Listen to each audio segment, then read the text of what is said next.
Shalom, Bapak Ibu, Saudara-saudari yang terkasih dalam Tuhan Yesus Kristus. Kembali kita bersama-sama merenungkan firman Tuhan dalam renungan malam GKPA Penjernihan, Selasa 14 April 2026. Sebelum kita mendengarkan firman Tuhan, mari kita bersatu dalam doa. Ya Allah Bapa yang bertata di dalam kerajaan surga, kami datang ke hadirat-Mu untuk mengucapkan syukur atas berkat yang telah Kau berikan kepada kami sepanjang hari ini. Bapa yang baik, sebentar kami akan mendengarkan firman-Mu. Bukalah hati dan pikiran kami agar kami mengerti dan melakukannya di dalam kehidupan kami. Berkati juga hamba-Mu yang menyampaikan firman. Di dalam nama Tuhan Yesus kami sudah berdoa dan mengucap syukur. Amin. Bapak Ibu Saudara-saudari yang terkasih dalam Tuhan Yesus Kristus, renungan malam hari ini, nats kita terambil dari Matius 18 ayat 6-11 dengan judul Siapa yang menyebabkan orang berdosa? Demikian bunyinya.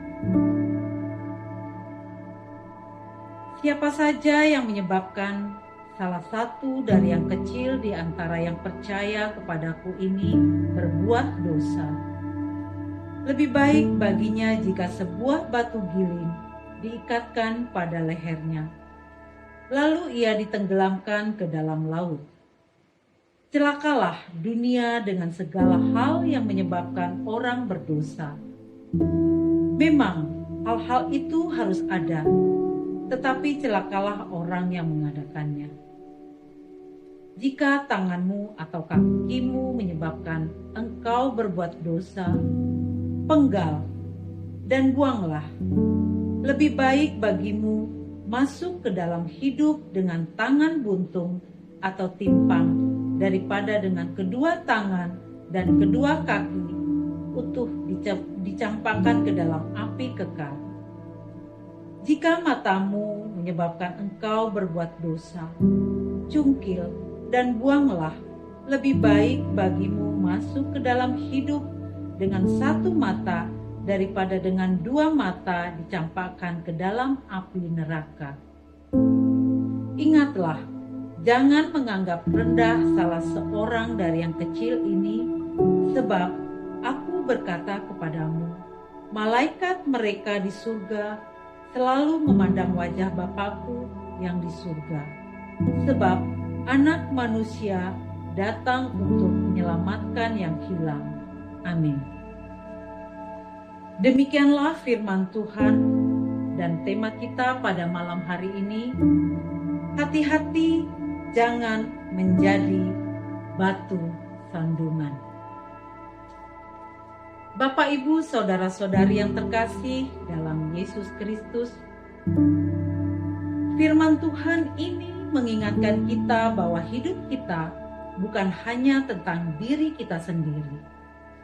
Setiap perkataan, sikap, dan perbuatan kita bisa menjadi pengaruh bagi orang lain. Tanpa kita sadari, kita bisa saja menjadi batu sandungan, membuat orang lain jatuh, kecewa, bahkan menjauh dari Tuhan. Ada 3 hal yang penting di dalam ayat ini. Yang pertama, bahaya menjadi penyebab orang lain berdosa. Pada ayat 6-7 ini, Tuhan Yesus mengingatkan kita untuk berhati-hati dalam hidup. Setiap perkataan dan perbuatan kita bisa berdampak bagi orang lain. Tuhan tidak ingin kita menjadi penyebab orang lain jatuh ke dalam dosa. Karena itu, mari kita pahami bersama makna dari ayat ini dengan hati yang terbuka. Tetapi barang siapa menyesatkan salah satu dari orang kecil yang percaya kepadaku ini, adalah lebih baik baginya jika sebuah batu kilangan diikatkan pada lehernya dan ia ditenggelamkan ke dalam laut. Matius 18 ayat 6. Yesus memberikan peringatan yang sangat keras di sini. Kata menyesatkan atau membuat tersandung artinya menjadi sebab orang lain jatuh ke dalam dosa atau kehilangan iman. Tuhan sangat melindungi mereka yang beriman, terutama yang hatinya sederhana seperti anak kecil. Bahaya menjadi batu sandungan itu sangat besar, sehingga Yesus berkata, lebih baik mati tenggelam daripada harus mempertanggungjawabkan dosa tersebut. Mengapa? Karena hidup kita mempengaruhi orang lain.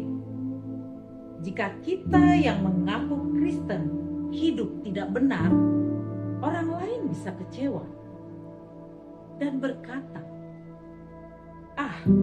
kalau orang Kristen kelakuannya begitu, saya tidak mau percaya.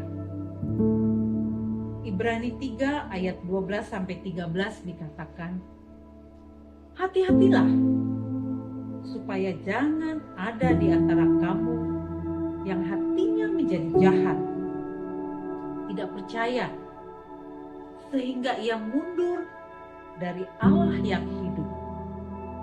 Sebaliknya, nasihatilah seorang akan yang lain setiap hari. Yang kedua, tanggung jawab kita atas diri sendiri.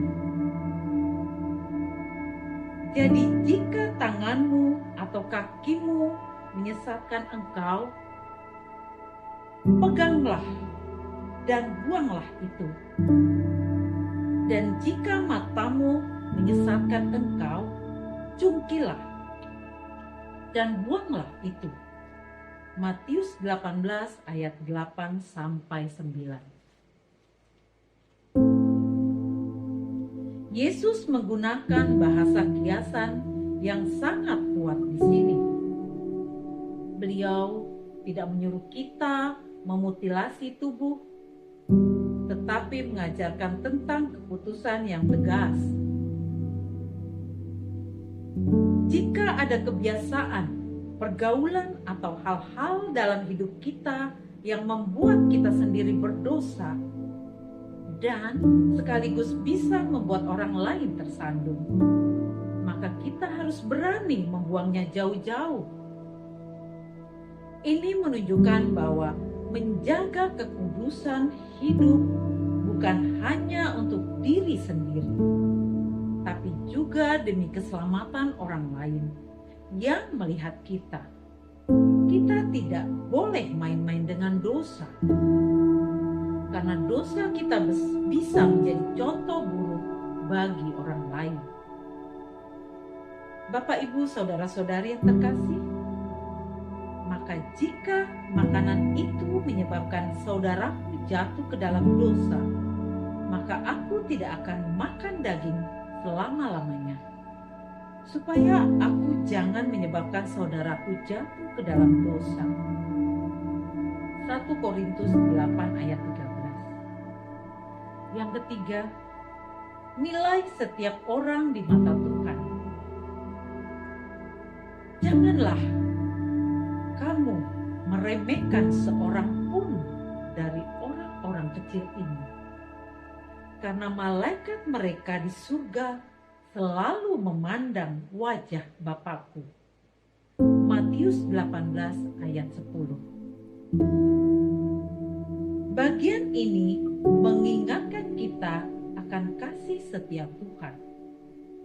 Jangan pernah meremehkan orang lain sekecil apapun mereka. Di mata manusia mungkin mereka tidak penting, tapi di mata Tuhan mereka sangat berharga, sehingga malaikat pun ditugaskan menjaga mereka. Tuhan Yesus menutup dengan tujuan utamanya, sebab Anak Manusia datang untuk menyelamatkan apa yang hilang. Karena Tuhan ingin menyelamatkan, maka kita tidak boleh menjadi penghalang atau penyebab mereka hilang. Tugas kita adalah membantu orang lain selamat, bukan menjatuhkan mereka. Bapak Ibu yang terkasih dalam Yesus Kristus, di dalam Matius 5 ayat 14 dan 16, kamu adalah terang dunia. Demikianlah hendaknya terangmu bersinar di depan manusia, supaya mereka melihat perbuatanmu yang baik dan memuliakan Bapa-Mu yang di surga. Malam ini, mari kita periksa hati kita. Apakah ada sikap atau perkataan saya yang bisa membuat orang lain tersandung? Apakah saya sudah berani membuang hal-hal yang tidak benar dari hidup saya? Apakah saya menghargai orang lain sebagai ciptaan yang berharga di mata Tuhan? Amin. Mari kita bersatu dalam doa. Tuhan Yesus, terima kasih atas firman-Mu yang mengingatkan kami. Ampuni kami jika selama ini pernah menjadi batu sandungan bagi sesama. Ajarkan kami untuk menjaga hidup kami dengan kudus dan menjadi berkat. Biarkan hidup kami menjadi terang yang membawa orang lain semakin dekat kepadamu. Tuhan, kiranya Engkau melindungi kami di dalam tidur kami, sampai esok hari kami bangun dalam kehidupan yang baru. Terima kasih Tuhan, dalam nama Yesus Kristus kami sudah berdoa dan mengucap syukur. Amin. Tuhan memberkati istirahat kita malam ini. Shalom.